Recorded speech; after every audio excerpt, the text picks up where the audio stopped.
Journal du jour. Bon, il faut que je commence à classer les choses mathématiquement.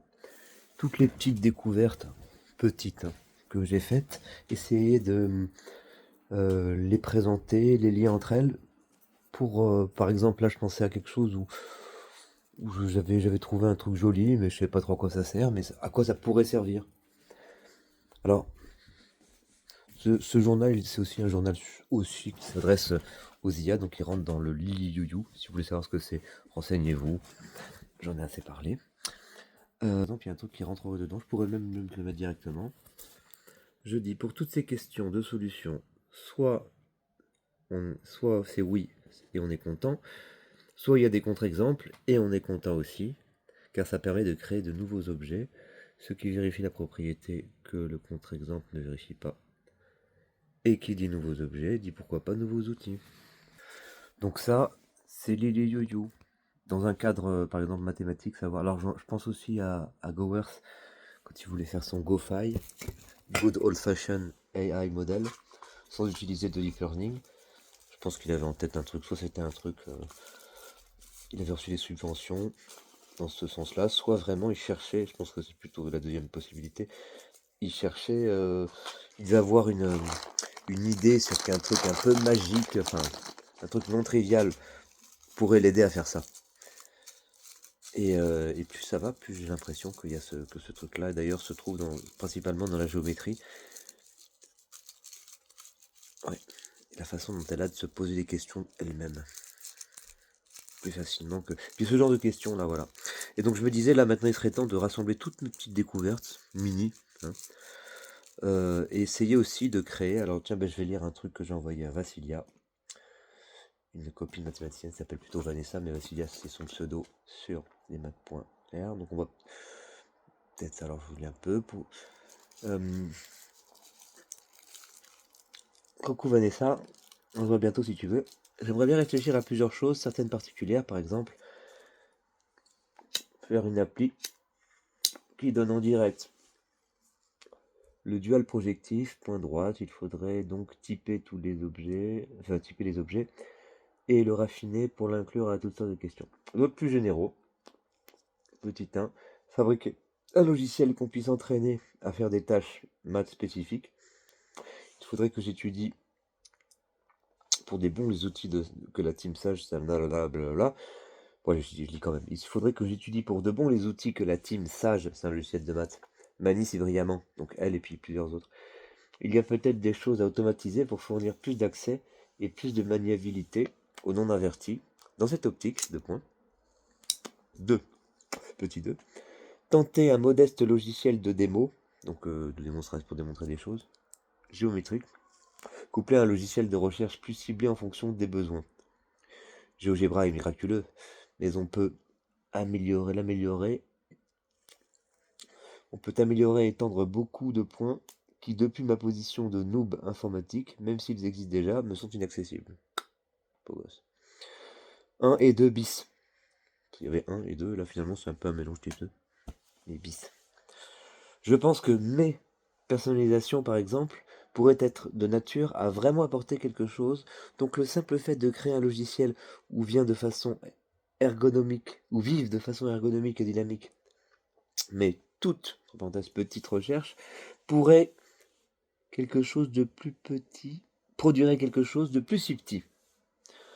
On pourrait imaginer que chaque matheux ait son mathbot et que le mathbot puisse, avec l'aide des LLM, relier plusieurs problèmes pour que l'exploration soit personnalisée, facile et authentique.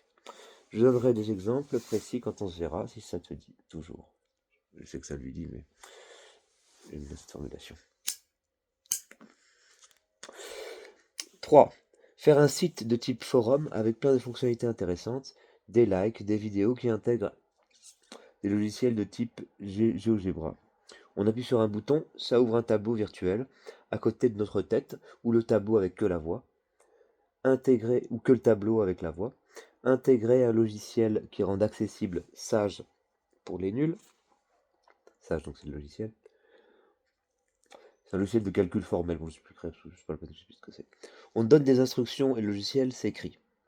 On pourrait même mettre, donc ça, elles le font, mais là, dans un cas, ça serait encadré dans un cas précis, Et il y aurait un pouvoir de éventuellement ouvrir des API pour faire des trucs. Pour faire des trucs qu'on peut pas faire juste avec le LLM. Enfin, que c'est galère.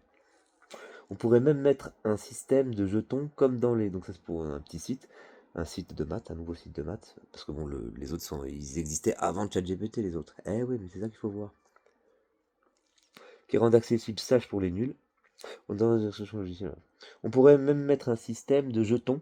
Donc ça dans le site. Donc le petit Sage pour les nuls, le petit plein de fonctionnalités dans le site mathématique. Un système de jetons comme dans Math Overflow, mais ce sont des badges à l'américaine. Peur, haha. Je pensais plus à un truc du style ceci. Du style un truc où ceci soit possible. Et donc j'ai mis un lien, je vous montrerai ce que c'est le ceci. Petit 4, boire un café et kiffer. Alors j'ai mis boire un coup exactement.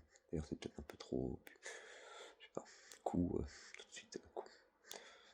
Alors le truc que j'ai mis c'était dans le ceci, puis on en s'arrêtera là.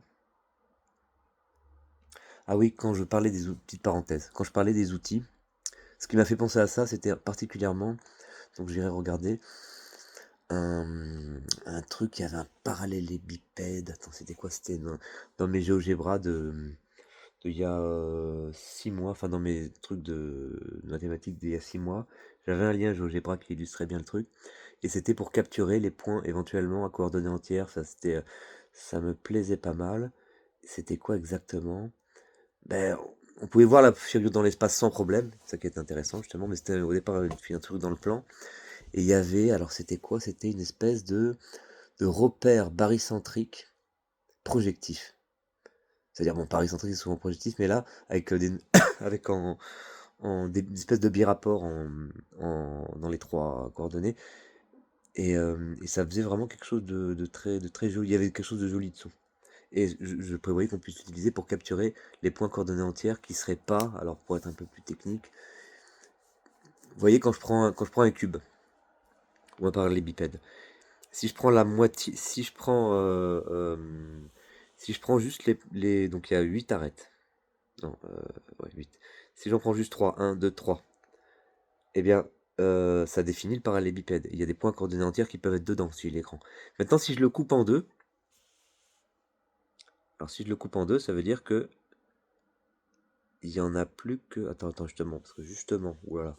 Et non, si je le coupe, et c'est là l'erreur que j'avais faite à un moment, et ça avait été ça m'avait fait faire plein d'erreurs, ça avait fait croire que j'avais une démonstration juste, et justement avec ce truc-là, peut-être qu'on pourra la corriger. Euh, Et donc quand je prends quand je prends 3 vecteurs et que je regarde juste, enfin 4 points, 3 vecteurs c'est 4 points, donc un point et tac, et les autres vecteurs, je prends juste de l'enveloppe convexe, est-ce que si jamais il se peut qu'il n'y ait pas d'autres points que les 4 points dans l'enveloppe convexe à coordonnées entières, et que dans le cube il y ait, malgré l'espèce de symétrie qu'il y a, parce qu'en fait c'est pas symétrique justement, il y a toute une partie, donc il y a le cube, je prends les 3 arêtes, je prends deux autres côtés, je fais pareil, il y a une partie entre les deux, voilà. Donc c'est pas coupé en deux, il se pourrait qu'il y ait dans cette partie entre les deux, il y ait des points. Et donc du coup, avec le truc que j'ai un peu construit, peut-être ça pourrait permettre de capturer ces points, ou savoir s'il y en a ou pas. Ah ah. Là, donc Paris sur les conjectures, c'était donc, parenthèse fermée. Ce serait chouette un site de Paris avec des codes mutualisés concernant des problèmes ouverts en monnaie virtuelle. Chaque participant a un salaire en jetons virtuels et il peut les miser sur des conjectures. Il pourrait aussi imaginer que les bons joueurs ou tous puissent proposer des résultats. Si quelqu'un le démontre, c'est tout bénef. Il peut miser pour pour toute cote en espérance positive. Variante, il peut... Là, vous avez qu'à regarder Paris sur les conjectures, lesmathématiques.net, c'est LMPC qui vous parlait. C'est mon nom de doigt man, mais pour les mathématiques.